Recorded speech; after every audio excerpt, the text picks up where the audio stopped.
बिस्मिल्लाहिर्रहमानिर्रहीम।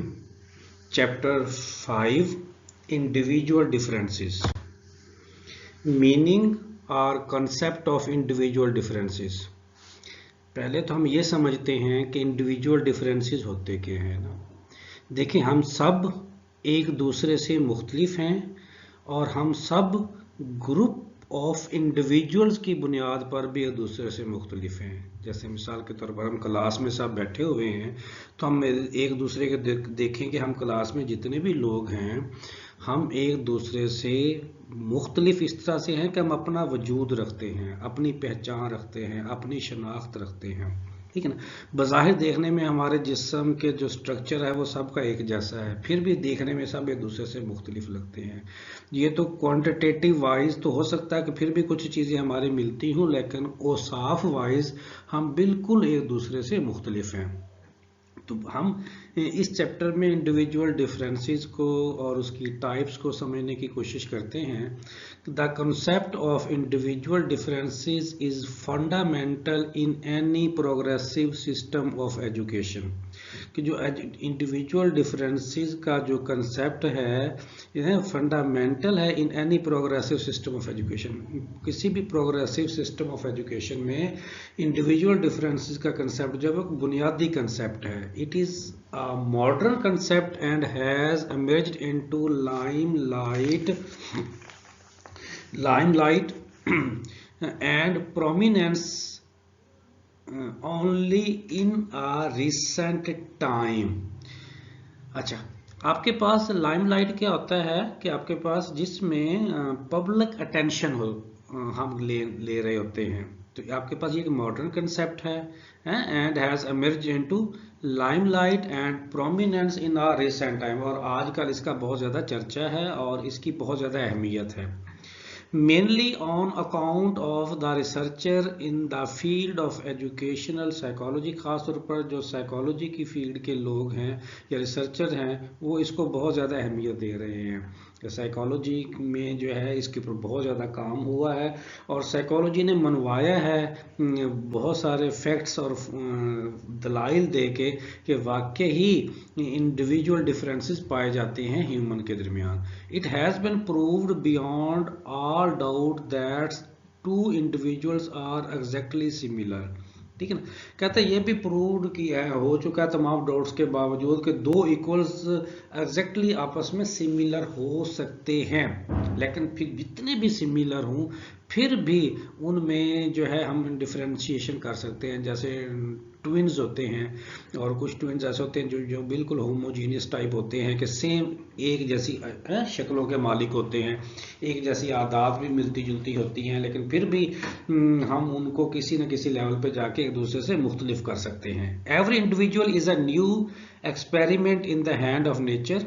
हर इंडिविजुअल्स जो है वो अपने हैं न्यू उसके हम समझ लो कि वो उसकी अपनी एक ज़िंदगी है ना, उसके अपने एक लम्हे हैं और उसकी ज़िंदगी के लम्हे दूसरे इंसान की ज़िंदगी के साथ जो है वो मैच नहीं कर सकते। यानी जो वो कर रहा है, जो वो समझ रहा है, जिस तरह से वो ज़िंदगी गुजार रहा है एज इट इज़ कोई दूसरा वैसे सेम एज इट इज़ उस तरह के लम्हे उस तरह की ज़िंदगी नहीं गुजार सकता।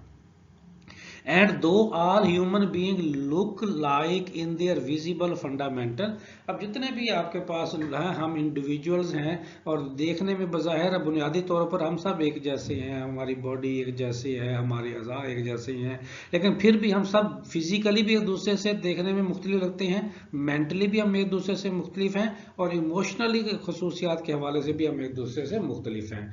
दो all human being have elements of likeness within the general framework of what constitute the human being। Constitute होता तश्कील पाना ना, तश्कील देना। क्या जितने भी ह्यूमन बीइंग हैं हैव द एलिमेंट, आपके पास लाइकनेस है, एलिमेंट ऑफ लाइकनेस रखते हैं with in the general framework of the constitute. आप एक ह्यूमन बीइंग की जो तश्कील है आप देखें कि वो ऑलमोस्ट एक ही तरह के फ्रेमवर्क की बुनियाद के ऊपर है इन जनरली। लेकिन जब हम इंडिविजुअल्स को इकट्ठा करके देखते हैं तो हम सब एक दूसरे के हवाले से एक दूसरे से कहीं ना कहीं मुख्तलिफ नजर आते हैं, इंडिविजुअल के हवाले से भी और ग्रुप ऑफ इंडिविजुअल्स के हवाले से भी। जब मैं ग्रुप ऑफ इंडिविजुअल्स की बात करता हूँ, इसका मतलब जैसे है डॉक्टर्स एक तरह से आपको दिखाई देंगे, इंजीनियर्स एक तरह से दिखाई देंगे, टीचर्स एक तरह से दिखाई देंगे, स्टूडेंट्स एक तरह से, यानी जनरल जनरल खसूसियात के हवाले से देखेंगे तो हम ग्रुप ऑफ इंडिविजुअल्स भी हम कर सकते हैं। The individual's difference on the whole lend to be quantitative rather than qualitative। ये जो इंडिविजुअल डिफरेंस है एज अ होल है, इसको हम ज्यादातर क्या लेते हैं, क्वांटिटेटिव के तौर पर लेते हैं रेदर देन क्वालिटेटिव। क्वालिटेटिव की बजाय ज़्यादातर हम इसको क्वांटिटेटिव की बेस के ऊपर भी डिस्कस करते हैं। अलबत्ता दोनों तरीके से आप एक दूसरे के हवाले से हम डिफरेंशिएट कर सकते हैं, क्वांटिटेटिव वाइज भी कर सकते हैं और क्वालिटेटिव वाइज भी कर सकते हैं। लेंड जो वर्ड यूज हुआ है उसका मीनिंग जो आप कह सकते हैं give something to someone, for short time, या सादा लफ्ज़ों में कर्ज देना, तो यहाँ पे तो हम लफ्जी मतलब इसका कर्ज देना भी होता है, लेकिन हम यहाँ पे तो कर्ज देना नहीं यूज कर सकते, तो है इस गिव समथिंग टू समवन के हवाले से हम इसको यूज कर सकते हैं। These individual differences are so marked that no progressive system of education or teaching can afford to neglect them। तो आज के दौर में कोई भी system of education individual differences को नजरअंदाज करके ग्रो नहीं कर सकता। Thus the study of the individual differences is of paramount importance in the field of education। paramount का क्या मतलब होता है, सबसे ज्यादा अहमियत है। तो आपके पास जो फील्ड ऑफ एजुकेशन में जो इंडिविजुअल डिफरेंसेस की जो स्टडी है, इसको सबसे ज़्यादा अहमियत दी जा रही है, क्योंकि इसको समझे बिना आप एजुकेशन के सिस्टम को, करिकुलम को, एक्टिविटीज़ को और ये जितना कुछ भी टीचिंग मेथड्स ऑफ टीचिंग को प्लान ही नहीं कर सकते। इसलिए जब तक आपको इंडिविजुअल डिफरेंसेस की समझ नहीं आएगी। अब एक टीचर जो है वो चाहे फिजिक्स का हो, केमिस्ट्री का हो, मैथ का हो सकता है उसे अपना सब्जेक्ट बहुत अच्छा आता हो, लेकिन जब वो बच्चे को नहीं पढ़ेगा और बच्चे को पढ़ने के साथ साथ वो है एक बच्चे को दूसरे बच्चे के साथ कंपेयर करके नहीं पढ़ेगा कि सारे बच्चे दूसरे से मुख्तलिफ होते हैं, तो वो कैसे प्लान कर पाएगा कि सारे बच्चों को पढ़ाने के लिए एक जैसा अंदाज तो उसका नहीं चलेगा ना, एक से ज्यादा अंदाज उसे अपनाने पड़ेंगे ताकि सारे बच्चे उसके साथ चल सके। अब हम डिस्कस कर लेते हैं types of individual differences. Individual differences की बहुत सारी टाइप्स हैं, 22 टाइप्स तो मैंने भी आप लोगों के लिए लिखी हैं, जो मैं 1 बाय 1 आप लोगों से शेयर करूंगा। तो पहले मैं 22 जो टाइप्स लिखी हैं इंडिविजुअल डिफरेंसेस की, वो मैं आप लोगों के साथ शेयर कर दूं, फिर 1 बाय 1 मैं आप लोगों से हर टाइप को डिस्कस करूंगा। और ये डिस्कस करने का मतलब यही है कि मैं विद मटेरियल रीडिंग करके इसलिए कर रहा हूं कि वो बच्चे जिन्हें थोड़ा सा मटेरियल के साथ जो जब याद करने लगते हैं तो प्रॉब्लम होती है, तो ये उन बच्चों के लिए ख़ास तौर पर है ताकि उन्हें जो टेक्स्ट लिखा हुआ है उसकी ट्रांसलेशन की भी समझ आ जाए और ओवरऑल कंसेप्ट की भी समझ आ जाए। तो आपके पास जैसे आपके पास पहले आया फिजिकल डिफरेंस, जैसे फिजिकली हम सब एक दूसरे से मुख्तलिफ हैं। सेक्स डिफरेंस, सेक्स वाइज हम सब एक दूसरे से डिफरेंस है। सेक्स मीन यहाँ पे सेक्स का जो वर्ड है वो जेंडर के लिए है, बेहतर तो ये था जेंडर का वर्ड यूज करते, क्योंकि जब सेक्स का वर्ड यूज होता है तो हमारा माइंड जो है वो दूसरे पॉइंट की साइड की तरफ चला जाता है। तो जेंडर वाइज हम सब एक दूसरे से डिफरेंट हैं, एज वाइज हम सब एक दूसरे से डिफरेंट होते हैं, देखे हैं, ठीक है ना, कि कोई किसी एज में है, कोई किसी एज में, कोई उसी हिसाब से हम एक दूसरे से मुख्तलिफ हैं। सोशो इकोनॉमिक इकोनॉमिक डिफरेंस की बेस के ऊपर भी हम सब एक दूसरे से डिफरेंट हैं। इंटेलेक्चुअल एंड एकेडमिक डिफरेंस एक पॉइंट लिया है। इंटेलिजेंस की बेस पर हम एक दूसरे से डिफरेंट हैं। स्कूल अचीवमेंट की बेस के ऊपर हम एक दूसरे से डिफरेंट हैं। स्पेशल एप्टीट्यूड एंड टैलेंट की बेस के ऊपर हम एक दूसरे से मुख्तलिफ हैं। पर्सनैलिटी वाइज हम एक दूसरे से मुख्तलिफ हैं। इंटरेस्ट एंड वैल्यूज वाइज हम एक दूसरे से मुख्तलिफ हैं। स्पेशल एबिलिटीज वाइज हम एक दूसरे से मुख्तलिफ हैं। डिफरेंस ऑफ बैकग्राउंड की बुनियाद के ऊपर हम एक दूसरे से मुख्तलिफ हैं। अलैक्रिटी एंड लर्निंग की बुनियाद के ऊपर हम एक दूसरे से मुख्तलिफ हैं। मेंटल एज की बुनियाद के ऊपर हम एक दूसरे से मुख्तलिफ हैं। मोटर एबिलिटीज के हवाले से हम एक दूसरे से मुख्तलिफ हैं। Difference of account of sex, sex की बुनियाद के ऊपर, यानी मेल और फीमेल की बुनियाद के ऊपर भी हम एक दूसरे से मुख्तलिफ हैं। रेशियल डिफरेंसेस की बुनियाद के ऊपर हम एक दूसरे से, यानी नस्ली फ़र्क की बुनियाद के ऊपर हम एक दूसरे से मुख्तलिफ हैं। इसी तरह से आपके नेशनैलिटी की बुनियाद के ऊपर हम एक दूसरे से मुख्तलिफ हैं। इकोनॉमिक स्टेटस की बुनियाद के ऊपर हम एक दूसरे से मुख्तलिफ हैं। आस्पेक्ट्स ऑफ डेवलपमेंट की बुनियाद के ऊपर हम एक दूसरे से डिफरेंट हैं। इंटरेस्ट की बुनियाद के ऊपर हम एक दूसरे से डिफरेंट हैं। और पर्सनैलिटी क्लासिफिकेशन बेस की बुनियाद के ऊपर हम एक दूसरे से डिफरेंट हैं। तो इस तरह से तकरीबन 22 पॉइंट्स मैंने बनाए हैं टाइप्स ऑफ इंडिविजुअल डिफरेंसेस के हवाले से। इनको हम स्टडी करते हैं वन बाई वन। पहले हम देखते हैं कि no two individuals are exactly similar, every individual is different from the other. कोई से भी दो इंडिविजुअल्स एग्जैक्टली सिमिलर नहीं हो सकते, हर इंडिविजुअल दूसरे इंडिविजुअल से कुछ ना कुछ मुख्तलिफ होता है। They differ widely in their physical, mental and emotional characteristics.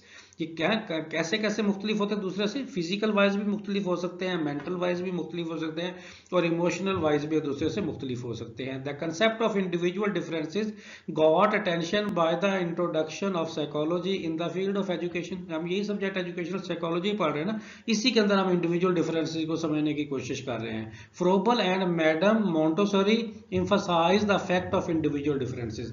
फ्रोबल ने और मैडम मोंटेसोरी ने जो है इंडिविजुअल डिफरेंसेस की हकीकत के ऊपर बहुत ज़्यादा एम्फसाइज किया। Now the school and the teachers are emphasizing more on individual differences as without its optimum development of the children is not possible।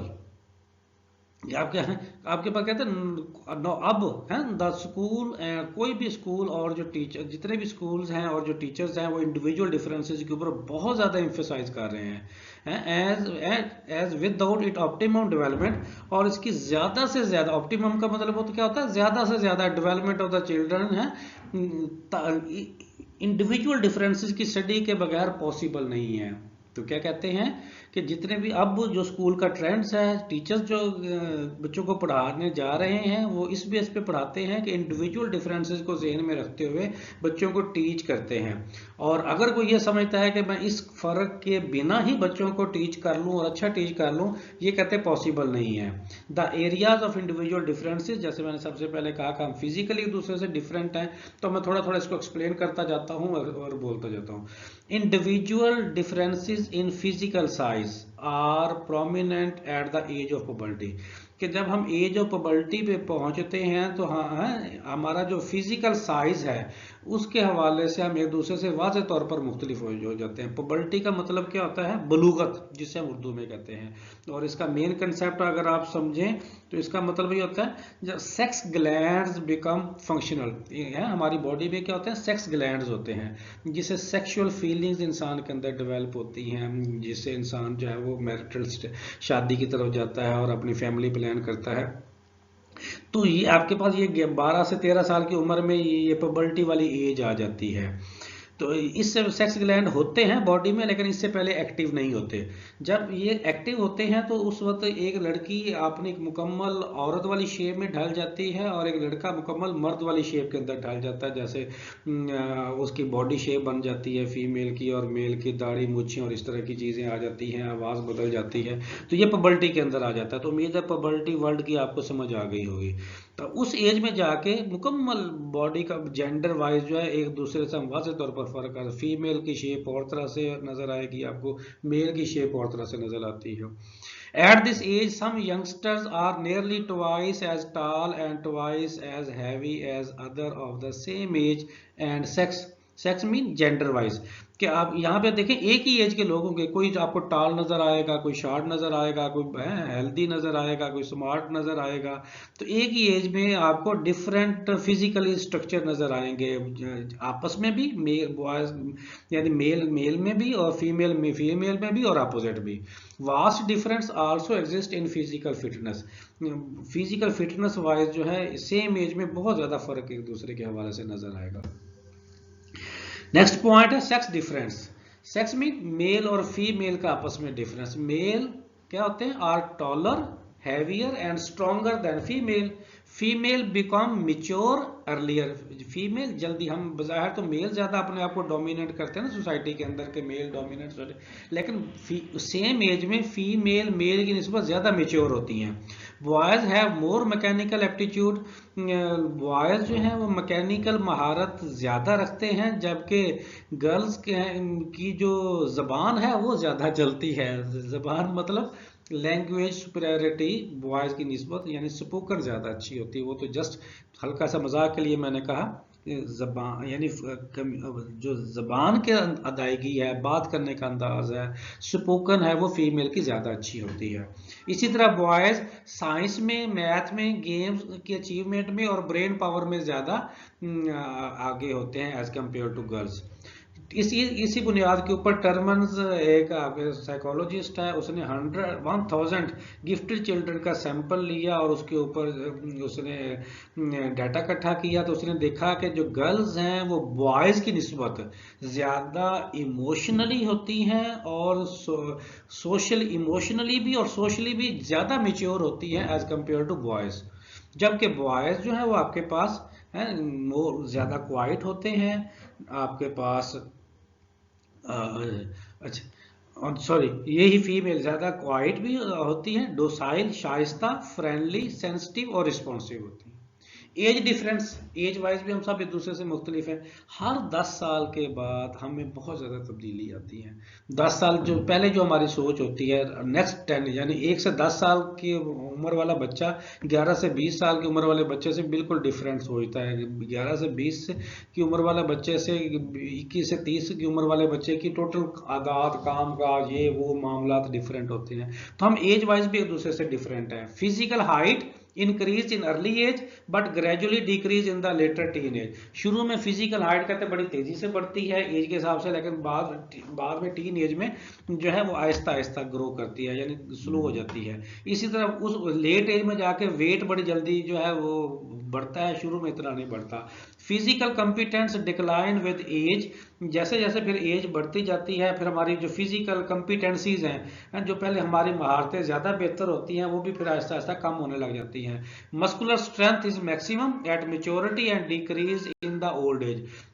जब तक हम मेच्योरिटी का मतलब होता है 25-26 साल की उम्र तक जो है हमारे जो मसल्स होते हैं वो बहुत ज़्यादा स्ट्रांग होते हैं, और इस एज में 25 से 30 साल तक मैक्सिमम स्ट्रांग होते हैं। उसके बाद फिर जैसे जैसे उम्र ढलती जाती है मसल स्ट्रेंथ भी कमज़ोर होती जाती है, कम होती जाती है। सोशो इकोनॉमिक स्टेटस, सोशो का मतलब सोसाइटी है, इकोनॉमिक का मतलब जो है आपका इकोनॉमिक्स है, आपका फिनांस है। इस हवाले से भी हम सब एक दूसरे से मुख्तलिफ होते हैं, एक ही कम्युनिटी में रहते हैं, एक ही तरह के इलाके में रहते हैं, एक ही तरह के अपॉर्चुनिटीज़ हैं, फिर भी हमारा सबका है एक दूसरे लोगों के साथ इंटरेक्शन मुख्तलिफ होता है, और हमारे अर्निंग स्टेटस भी सब एक दूसरे से मुख्तलिफ होता है। The difference due to social and economic status have been noted in physical size, mental health, values, attitude, intellectual and academic status. ये सारी चीज़ें जो है फिजिकल वाइज साइज भी, मेंटल हेल्थ भी, वैल्यूज भी, एटीट्यूड भी, इंटेलेक्चुअल एंड एकेडमिक स्टेटस, ये सारा सोशो इकोनॉमिक्स डिफरेंस की बुनियाद के ऊपर एक दूसरे से डिफरेंट पाया जाता है। इसकी वजह से भी डिफरेंट होता है, और फैक्टर भी हो सकते हैं, जैसे मेंटल हेल्थ एक दूसरे से मुख्तलिफ होती है, उसके और फैक्टर भी होते हैं, लेकिन एक फैक्टर सोशल इकोनॉमिक्स डिफरेंस भी है। Intellectual and academic difference, student have different intellectual and academic potential. हाँ, आप देखें ना एक ही क्लास में सारे बच्चों का जो जहनी सलाहियतें होती हैं या एकेडमिक अचीवमेंट्स होती हैं वो एक दूसरे से मुख्तलिफ होती हैं। हर बच्चा यूनिक होता है। No two children even with the same IQ are intellectually equal. Same IQ वाले दो बच्चे भी इंटेलेक्चुअली इक्वल नहीं होते।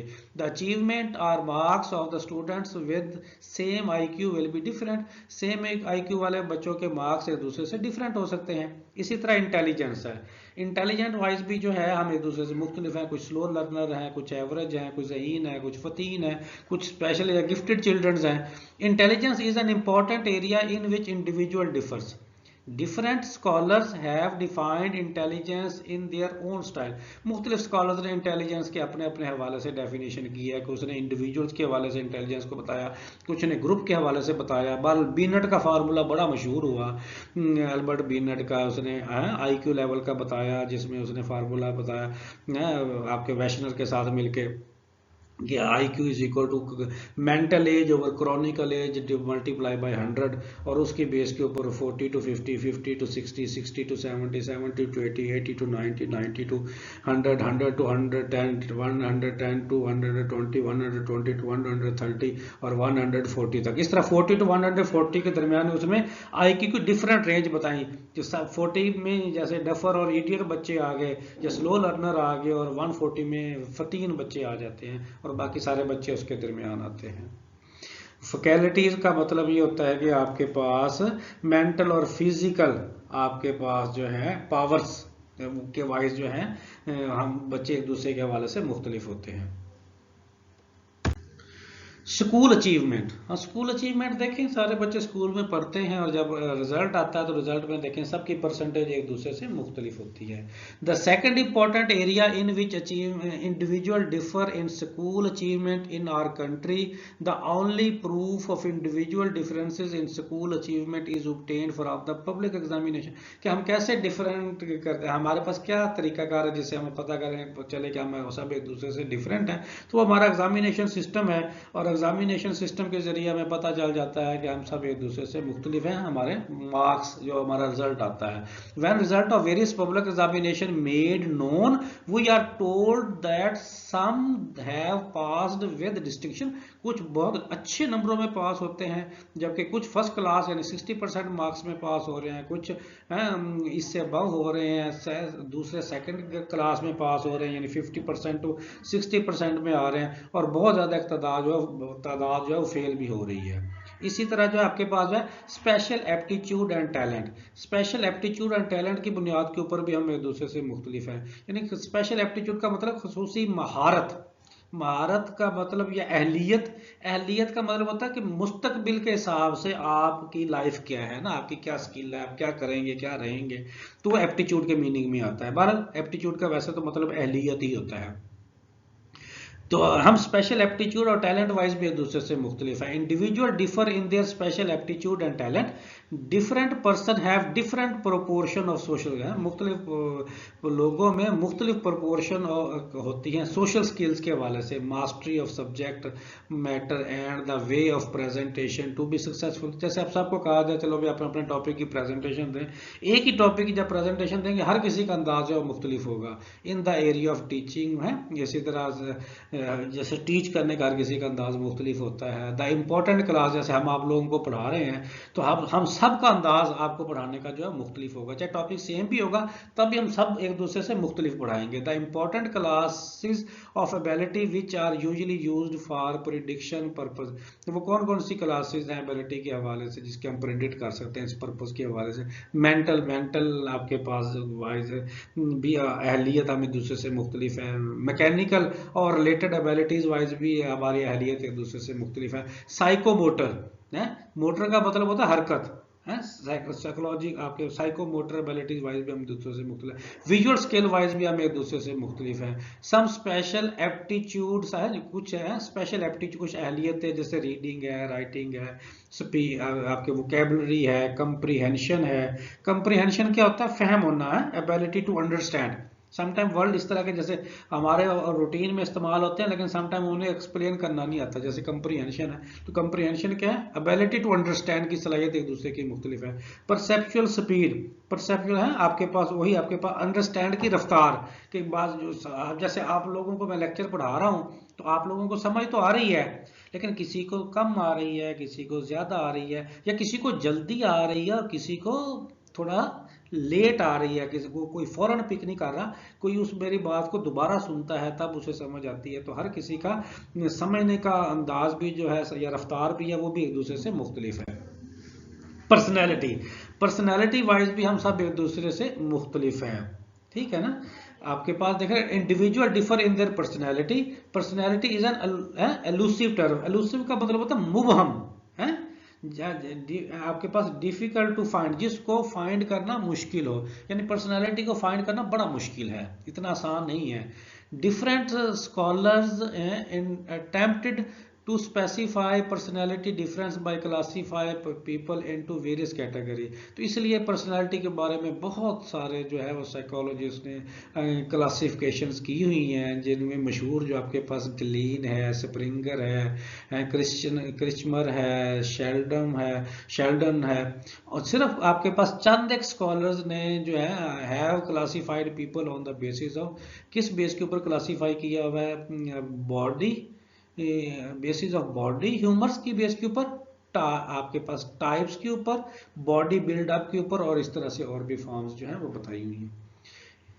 इसी तरह इंटरेस्ट एंड वैल्यूज की बुनियाद के ऊपर भी हम एक दूसरे से मुख्तलिफ हैं। इंटरेस्ट देख हम सब के जो दिलचस्पियाँ एक दूसरे से मुख्तलिफ हैं, इस तरह से हर माशरे की वैल्यूज भी एक दूसरे से मुख्तलिफ होती हैं। Interest and values are an integral part of our personalities.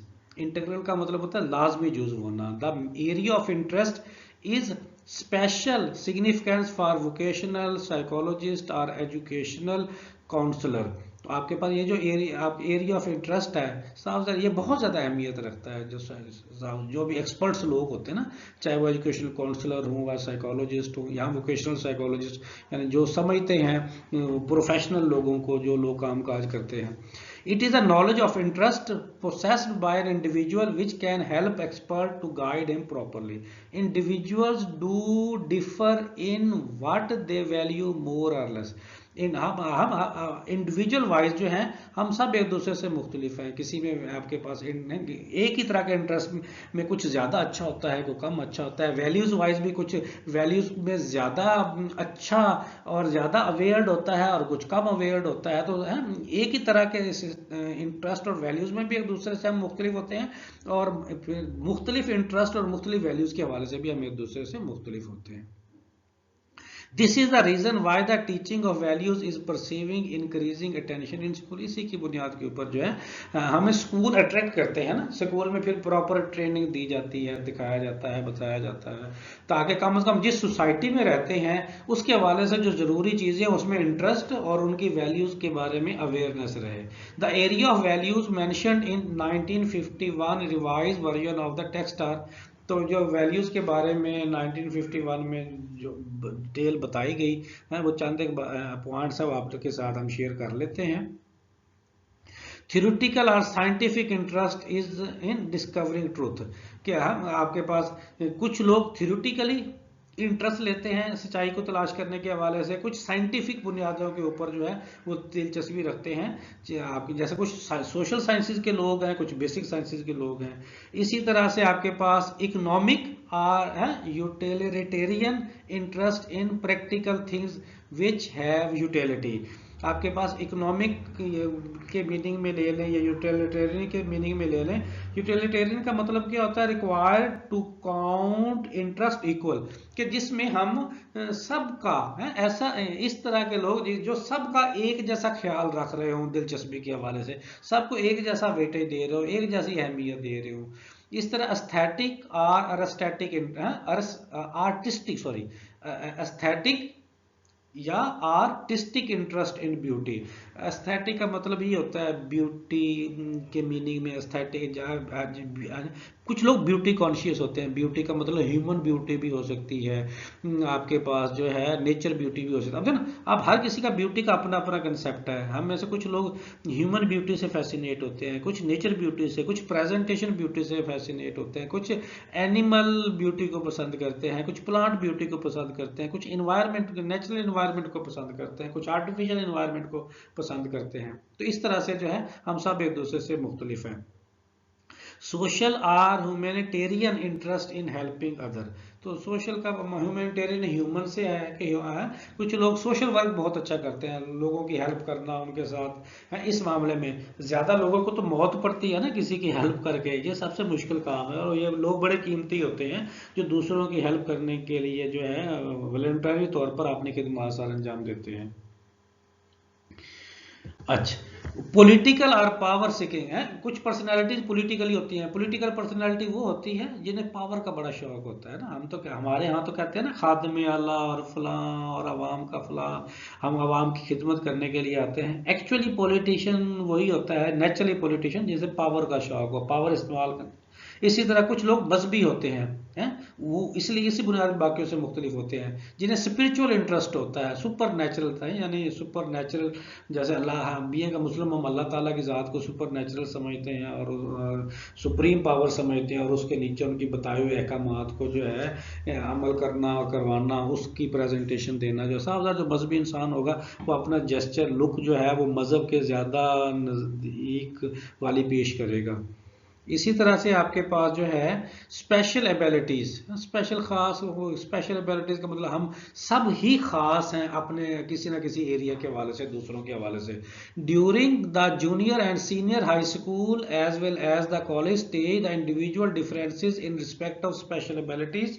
जैसे वो कहता है कि जूनियर स्कूल में या सीनियर स्कूल में या कॉलेज लेवल पे या इससे भी बड़े लेवल पे जो है स्पेशल एबिलिटीज के हवाले से हम एक दूसरे से काफी मुख्तलिफ नजर आते हैं। In addition to the general intelligence are also important since special profession, specialised field of vocation all need certain specific abilities. यानी इससे आपको पता चलता है ना, देखो ना, कुछ साइंस रख लेते हैं, कुछ आर्ट्स रख लेते हैं, कुछ टेक्निकल एजुकेशन की तरफ चले जाते हैं। हर कोई अपने अपनी फील्ड को चूज करने लग जाता है। यहाँ से वाज़ेह होती जाती है हर किसी की शख्सियत कि हम सब एक दूसरे से मुख्तलिफ लाइनें चूज करते जा रहे हैं। शुरू में तो सब एक ही तरह का पढ़ रहे हैं ना, प्राइमरी स्कूल है, एलिमेंट्री स्कूल है, तो वहाँ पे तो सारे एक जैसी बुक्स पढ़ रहे हैं, जैसी किताबें पढ़ रहे हैं, तो फर्क नहीं कर रहे। जैसे हायर पोर्शन पे आएंगे वहाँ पे हम सब अपने अपनी फील्ड अलग करते जाएंगे अपने अपने इंटरेस्ट की बुनियाद के ऊपर। Ability of this kind are concerned with mental, artistic, personalities or motor abilities। तो ये क्यों फर्क होता है साहब? ज़रा कुछ है, कुछ की मेंटल एबिलिटी ज़्यादा बेहतर होती है, कुछ आर्टिस्टिक माइंड ज़्यादा होते हैं। इसी तरह पर्सनैलिटी वाइज भी एक दूसरे से मुख्तलिफ होता है। और मोटर एबिलिटीज, मोटर का मतलब हरकत, देखिए ना, कुछ लोगों की स्किल, हैंड की स्किल बहुत अच्छी होती है। जैसे कुछ है सर्जन बहुत अच्छे होते हैं, अब डॉक्टर जैसे बनते हैं ना, कुछ सर्जन बनते हैं, कुछ मेडिसिन में चले जाते हैं। जिनके हाथ की जो मूवमेंट है या वर्किंग बहुत अच्छी होती है वो सर्जन बन जाते हैं। जो समझते हैं कि हम ऑपरेशन इतना अच्छा नहीं कर सकते वो मेडिसिन को ज्वाइन कर लेते हैं। फीमेल तो चाहे जो भी हो वो तो इतनी कॉन्फिडेंट होती हैं तो उन्होंने तो गायनी में ही पहली प्रेफरेंस होती है ज्वाइन करना ना, वो तो बनी बनाई सर्जन होती है। अच्छा, डिफरेंस ऑफ बैकग्राउंड, बैकग्राउंड की बुनियाद के ऊपर भी हम दूसरे से मुख्तलिफ हैं। बैकग्राउंड का मतलब है कि हम अपने घर के बैकग्राउंड को भी देख सकते हैं, अपने इलाके के बैकग्राउंड को भी देख सकते हैं, अपने सिटी के बैकग्राउंड को भी देख सकते हैं। जैसे जैसे लेवल है अपने सूबे के बैकग्राउंड को, अपने मुल्क के बैकग्राउंड को, इस तरह से हम सब एक दूसरे से मुख्तलिफ हैं। In school the difference that the children exhibit are outcome of the different families. कि जो भी बच्चे स्कूल्स के अंदर आ रहे हैं वो सारे मुख्तलिफ हैं, जो उनकी फैमिलीज डिफरेंट हैं, उनकी कम्युनिटीज डिफरेंट हैं, attitudes toward education and authority different each. और हर फैमिली की जो रवैया है तालीम की तरफ है और अथॉरिटी है वो हर फैमिली की दूसरी फैमिली से मुख्तलिफ है, कि फैमिली वाइज भी, कल्चर वाइज भी और क्लास वाइज भी। क्लास का मतलब स्टेटस होता है। Some of these attitude are favorable while other are unfavorable to education। कुछ बच्चों में को पढ़ाने में वाकई दिलचस्पी रखते हैं, कुछ परवाह नहीं करते, ठीक है बच्चे पढ़े पढ़े। तो ये सारी बातें जहन में रखनी होती हैं टीचर्स ने। Beside these attitudes, the child's emotional, social, aesthetic and moral development is influenced by his family and the neighboring। तो बच्चा जिस घर में रहता है, जिस मोहल्ले में रहता है, उसके असरात होते हैं बच्चे की इमोशनल डेवलपमेंट के ऊपर, सोशल डेवलपमेंट के ऊपर, एस्थेटिक डेवलपमेंट के ऊपर और मॉरल डेवलपमेंट के ऊपर। Hence, difference of background also manifest in individual differences। तो manifest का मतलब जाहिर होना। तो अब जो बैकग्राउंड है बच्चों किसी भी इंडिविजुअल्स का है वो उसके इंडिविजुअल डिफरेंसेस की बुनियाद के ऊपर जाहिर होता है। वाकई पता चलता है कि हम एक दूसरे से मुख्तलिफ इस बुनियाद के ऊपर भी हैं कि हम सबका बैकग्राउंड एक दूसरे से मुख्तलिफ है।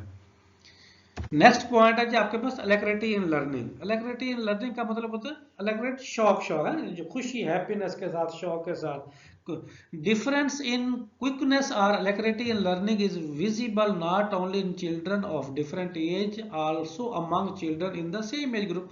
एक जैसी एज ग्रुप में बच्चों को देखें या डिफरेंट एज ग्रुप के बच्चों को देखें तो आपको वाज़ेह तौर पर पता चल जाएगा कि जो शौक रखते हैं लर्निंग का और जो नहीं रखते उनके दरमियान में आराम से आपको पता चलता जाएगा। इसकी बुनियाद कुछ लर्निंग में शौक रखते हैं, कुछ लर्निंग में शौक नहीं रखते। लर्निंग चाहे दोनों की होती हो, this difference is depend upon their maturity and educational background. ये जो शौक रखना या ना रखना ये बच्चों के मेच्योरिटी के ऊपर डिपेंड करता है और एजुकेशनल बैकग्राउंड के ऊपर डिपेंड करता है। Difference in regulatory of learning result in benefit acquiring from formal education.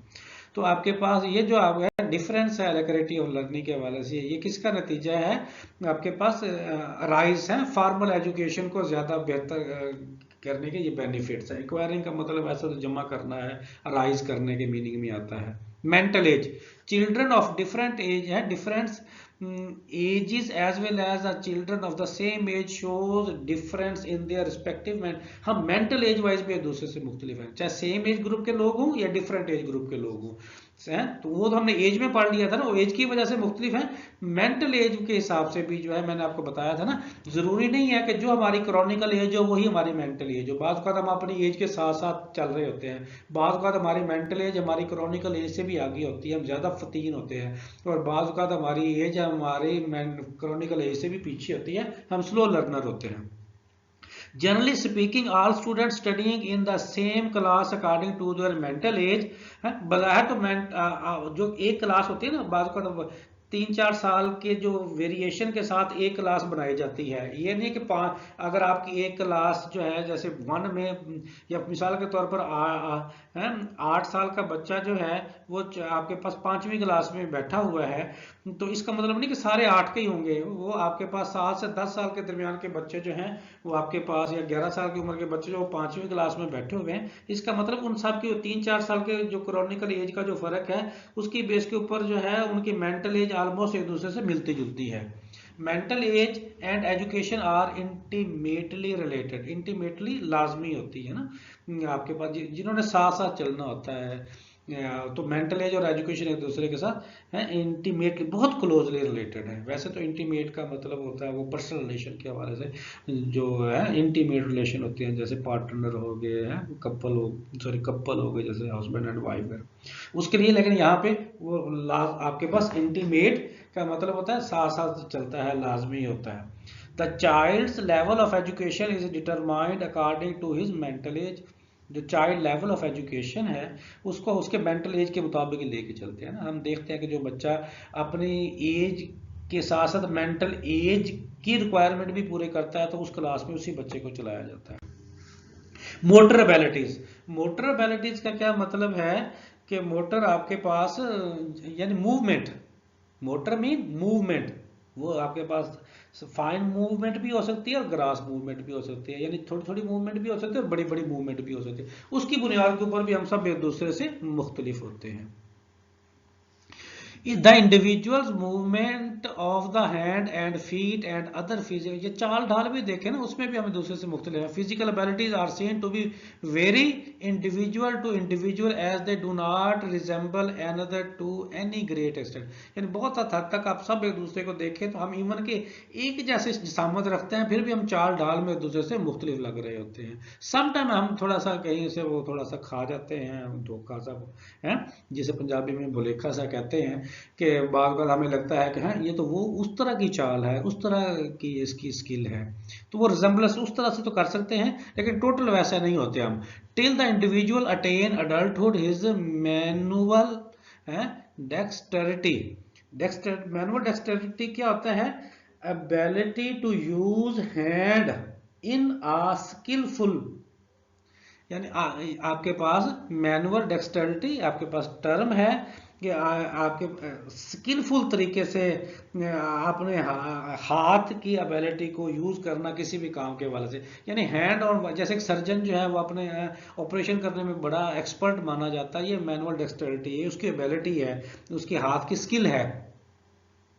The rate of muscular movement and resistance to fatigue develop continuously. Fatigue का मतलब थकावट के अगेंस्ट रेजिस्टेंस डेवलप, मुसलसल आप जितने मसल्स ज़्यादा बेहतर होंगे, जितने बेहतर मूवमेंट से आपके पास मसल्स काम कर रहे होंगे उतनी थकावट जो है वो कम होगी। अगर मसल्स कम काम करेंगे थकावट ज़्यादा होगी। तो आप जितना आपका सलाहियत काम की ज़्यादा होगी, मैनुअल डेक्सटेरिटी ज़्यादा होगी, है मैनुअल डेक्सटेरिटी भी फिर रिपीट कर दूं, रिक्वायर्ड आपके पास ability to use hand in a skillful way.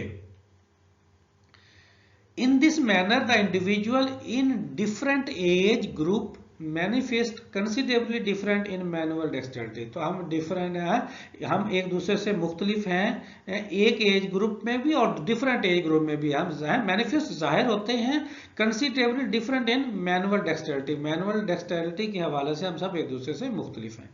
इसी तरह आपके पास है जी sex different. Sex mean gender wise कि कुछ में फीमेल ज़्यादा बेहतर है और कुछ एरियाज में मेल ज़्यादा बेहतर है। तो हम जेंडर वाइज भी देखते हैं कि किस एरिया में कौन ज़्यादा बेहतर है। अच्छा, आपके पास वुमेन, अच्छा ये मैक नेमर एंड टर्मन ने ये चंद एक पॉइंट्स बनाए, वही आपके साथ शेयर करते हैं। Discover the following difference between men and women on the basis of some studies. Women have greater skill in memory while men have greater motor abilities. औरतें जो हैं मेमोरी में ज्यादा बेहतर हैं, जबकि मैन जो है वो मोटर एबिलिटीज यानी वो हैंड मूवमेंट कह लें, बॉडी मूवमेंट कह लें, या उनकी वर्किंग एबिलिटीज के हवाले से ज्यादा बेहतर है। हैंड रिटन और writing of women is superior while man excel in mathematics है। अच्छा, एंड लॉजिक। लड़कियों राइटिंग फीमेल की ज्यादा अच्छी होती है एज कंपेयर टू मैन, जबकि मैन एक्सेप्शनली ज्यादा अच्छे होते हैं मैथ में और लॉजिक में एज कंपेयर टू वुमेन। इसी तरह जो वुमेन है show greater skill in making sensory distinctions of taste, touch and smell, while man show greater reaction and conscious of size, weight and illusions. Weight size illusion. जो female हैं उनकी sensory जो distinction है वो बहुत अच्छी होती है, जैसे टेस्ट बड़ी जल्दी उन्हें पता चलता है, टच उनका बहुत ज़्यादा अच्छा होता है, स्मेल उन्हें ज़्यादा बेहतर ज़्यादा बेहतर पता चलती है एज कम्पेयर टू मैन। जबकि मैन जो हैं are greater reaction and conscious होता है। ये जो वेट इल्यूजन होता है, वेट इल्यूजन क्या होता है, वजन का वहम होना ना, फीमेल इसमें कंफ्यूज हो जाती हैं वजन और साइज में, लेकिन मेल इसमें ज़्यादा क्लियर होते हैं। ये मेल में ये क्वालिटी ज़्यादा बेहतर है। Women are superior to man in language. औरतों की ज़बान ज़्यादा अच्छी चलती है एज कम्पेयर टू मेल के, जबकि मैन जो है वो फिजिक्स और केमिस्ट्री में ज़्यादा अच्छे होते हैं एज कम्पेयर टू फीमेल। ये उनका तासुर है ना, ज़रूरी नहीं है कि वो, इसलिए आपने हवाला दे दिया तो आपके इससे किस हद तक इत्तेफाक करते हैं। जो जनरल प्रैक्टिस हो या उनके पास डाटा आया उसकी बुनियाद के ऊपर ये पॉइंट शेयर किए गए हैं। Women are better than man in mirror drawing. Mirror drawing एक आर्ट है ना, फन है आपके पास, एबिलिटी टू ड्रा इमेज है यूजिंग मिरर। मिरर को यूज करते हुए इमेज ड्रा करना ये एक आर्ट है। तो वुमेन कहते हैं इसमें ज्यादा बेहतर होती है एज कम्पेयर टू मैन। इस तरह फाल्ट ऑफ स्पीच है, स्पीच का जैसे स्पीच का डिसऑर्डर कहते हैं ना, समटाइम जो आप कह रहे होते हैं दूसरों को वैसा समझ नहीं आ रहा होता, इसको फॉल्ट ऑफ स्पीच कहते हैं। तो आपके पास ये दोनों में ही होता है, मैन में भी होता है, वुमेन में भी होता है। लेकिन आपके पास वो कहते हैं कि ये जो फॉल्ट ऑफ स्पीच है ये मर्दों में ज्यादा होता है, आपको बताया ना 3 टाइम ज्यादा होता है as compare to women. Women are more susceptible to suggestion while there are 3 time as many colour blind man as they are women. आपके फीमेल ज्यादा ससेप्टिबल क्या मतलब हसास होती हैं, औरतें ज्यादा सेंसिटिव होती हैं एज कंपेयर टू मैन। और जबकि इसी तरह से आपके पास there are 3 time as many colour blind. और जो मैन हैं वो औरतों की निस्बत ज्यादा कलर ब्लाइंड होते हैं। जो कलर्स हैं देखो आप, औरतों को कलर्स की बहुत पहचान होती है, लेकिन मर्द कलर डिफरेंशिएशन के हवाले से इतने अच्छे नहीं होते।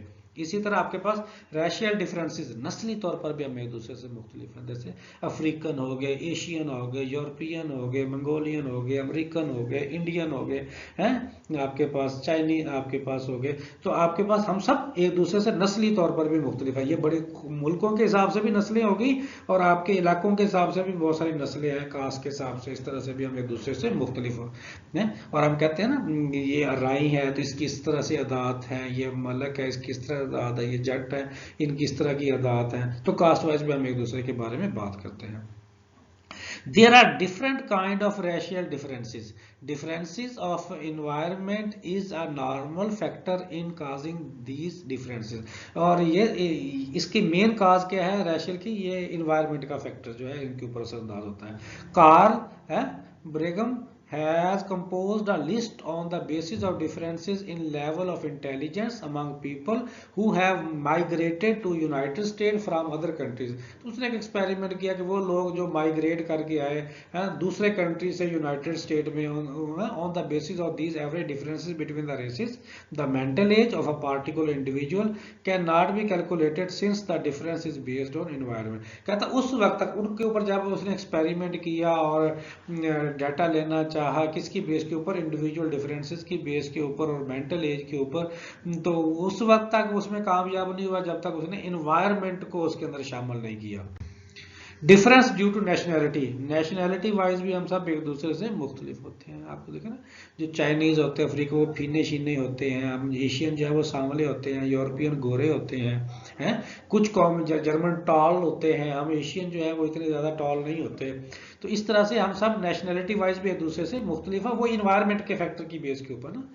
Individual of different nation, individuals of different nation differ in respect of, her Nations के जो इंडिविजुअल्स हैं वो दूसरे नेशन के इंडिविजुअल से मुख्तलिफ हैं। किस हवाले से? फिजिकल वाइज, मेंटल डिफरेंस की बुनियाद के ऊपर, इंटरेस्ट की बुनियाद के ऊपर और पर्सनैलिटी की बुनियाद के ऊपर। इसी तरह बाकी भी जितने फैक्टर्स हमने पढ़े हैं, जैसे मिसाल के तौर पर वो कहता है कि रशियन जो है वो टॉल होते हैं और स्टाउट होते हैं। टॉल का मतलब लंबे होते हैं, स्टाउट का मतलब क्या है? मजबूत होते हैं। सैलोनीज आर शॉर्ट एंड स्लिम। सैलोनीज कौन से लोग होते हैं? श्रीलंका के अंदर जो रहने वाले, श्रीलंका तो फेमिलियर नेम है ना, श्रीलंकन जो लोग हैं वो शॉर्ट होते हैं और स्लिम होते हैं। जर्मन जो है उनका सेंस ऑफ ह्यूमर अच्छा नहीं होता। Yellow race are cruel and revengeful. जो येलो रेस लोग हैं जिन्हें आम जुबान में मंगोलियन भी कहते हैं, ये एशियन से गए थे जो है, ये बड़े बदला लेने वाले और लड़ाकू होते हैं। मंगोल की एक बड़ी हिस्ट्री है लड़ाई झगड़े के हवाले से। इसी तरह अमेरिकन, क्योंकि अमेरिका ने ये चीज़ें हमें दी हैं तो वो अपनी तो तारीफ ही करेंगे, वो कहते हैं कि वो हार्टी दिल के बहुत अच्छे होते हैं और फ्रैंक होते हैं। इंडियन जो है टिम्ड, टिम्ड का मतलब होता है बुजदिल होते, डरपोक होते हैं, बुजदिल होते हैं, एंड पीस लविंग, और वो अमन पसंद होते हैं, लड़ाई झगड़े वाले नहीं होते। And the like observation enter into our common talk. इस तरह की और भी ऑब्जर्वेशन जो है हमारी आम जुबान के अंदर ये डिफरेंसेस हमारे आते हैं। इसके अलावा और भी आपके ज़हन में है तो आप ऐड कर सकते हैं।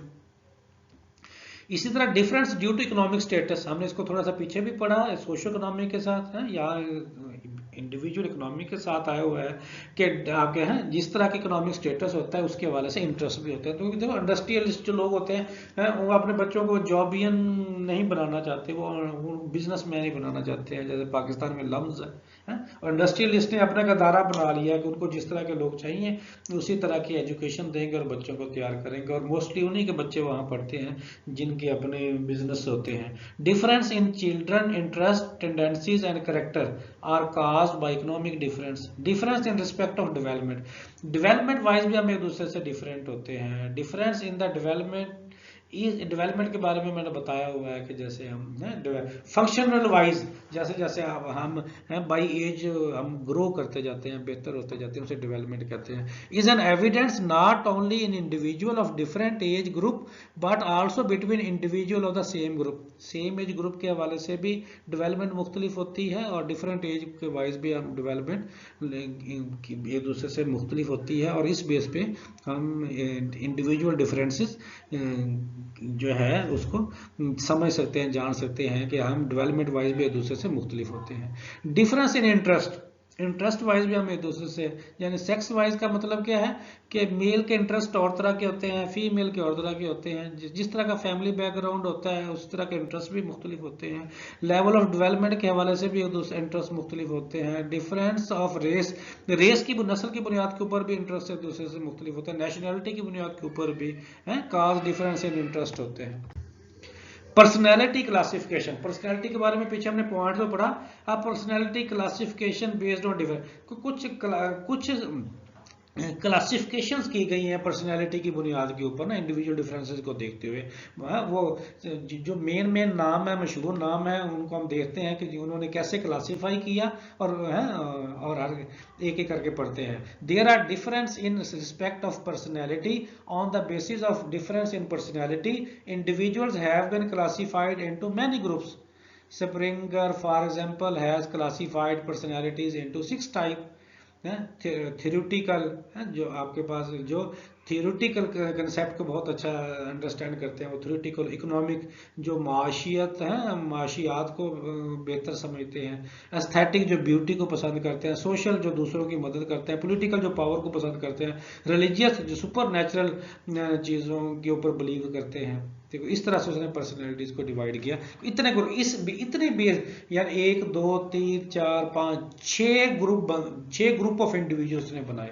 योंग्स ने क्लासिफाइड किया, 3 तरह के ग्रुप बनाए, 3 तरह के ग्रुप ऑफ इंडिविजुअल्स बनते हैं, इंट्रोवर्ट, एक्सट्रोवर्ट और एम्बिवर्ट। इंट्रोवर्ट जो अपनी जात के अंदर रहते हैं, एक्सट्रोवर्ट जो बहुत ओपन होते हैं, जैसे अंदर होते हैं वैसे बाहर होते हैं, यानी उनके पेट में कोई बात नहीं ना रहती जैसे आप लोगों के नहीं रहती, अभी किसी ने बताया नहीं तो आप फौरन आगे बताने लग जाते हैं। एम्बिवर्ट जो होते हैं ये सियाने लोग होते हैं, या जहां इन्होंने अपनी जात के अंदर होना होता है अपनी जात के अंदर हो जाते हैं, जहां इन्होंने अपने आप को प्रेजेंट करना होता है वो प्रेजेंट भी कर लेते हैं, ये ज्यादा कामयाब लोग होते हैं। Trotter divided individuals into stable minded and unstable minded के। कुछ लोग होते हैं वो स्टेबल माइंडेड होते हैं, यानी कंसिस्टेंट माइंड के साथ चलते हैं, और कुछ वक्त के बाद अपनी प्रायोरिटीज बदलते रहते हैं। Jordan thinks of personalities into, Jordan के मुताबिक 2 तरह की पर्सनैलिटीज होती हैं, एक एक्टिव होती है और दूसरी रिफ्लेक्टिव होती है। इसी तरह से जो है थॉर्नडाइक ने 4 तरह की कैटेगरीज जो है वो थिंकिंग की बेस के ऊपर कैटेगराइज की। अब्स्ट्रैक्ट थिंकर्स, अब्स्ट्रैक्ट का मतलब होता है जो लॉजिक और रीजंस की बेस के ऊपर सोचते हैं। आइडिशनल थिंकर, आइडिशनल थिंकर्स हैं जो नजरियाती मुफक्कर्स होते हैं। ऑब्जेक्ट थिंकर्स कौन से होते हैं, जो इतराजात लगाने वाले सोच रखते हैं ना, इतराज वाली सोच रखते हैं, वो ऑब्जेक्ट थिंकर्स होते हैं। The thinkers is home sensory experience is predominant. और सेंसरी एक्सपीरियंस थिंकर कौन से होते हैं, जो हिस्सी तजर्बा या मुफक्कर, जो सेंस के जरिए जो है तजर्बा और वाले मुफक्कर होते हैं। Terman has classified people into 9 classes according to their level of intelligence. Level of intelligence की बुनियाद के ऊपर टर्मान ने जो है 9 क्लासेस या 9 ग्रुप बनाए, यानी एक जीनियस हो गया, नियर जीनियस हो गया, वेरी सुपीरियर हो गया, सुपीरियर हो गया, एवरेज हो गया, बैकवर्ड हो गया, फीबल माइंडेड। बाकी ये मीनिंग तो आपको आते ही होंगे ना। फीबल माइंडेड क्या होता है, कम अकल, और इस तरह डल हो गया और इडियट हो गया जो सबसे ही निकम्मा होता है। इस तरह से जो है ऑलमोस्ट मैंने आपको इंडिविजुअल डिफरेंसेस की बुनियाद के ऊपर 22 पॉइंट्स आप लोगों के साथ शेयर किए। इसके अलावा भी कोई पॉइंट आप इसके अंदर ऐड कर सकते हैं, कोई हार्ड एंड फास्ट रूल तो नहीं होता। उम्मीद है कि एक रीजनेबल क्वेश्चन की लेंथ आपके पास आ गई है कि अगर आपसे टाइप्स ऑफ इंडिविजुअल डिफरेंसेस पूछा जाए तो आप एक बेहतरीन आंसर इसका बना सकते हैं। इसके साथ ही आपसे इजाज़त चाहते हैं। अल्लाह हाफिज़।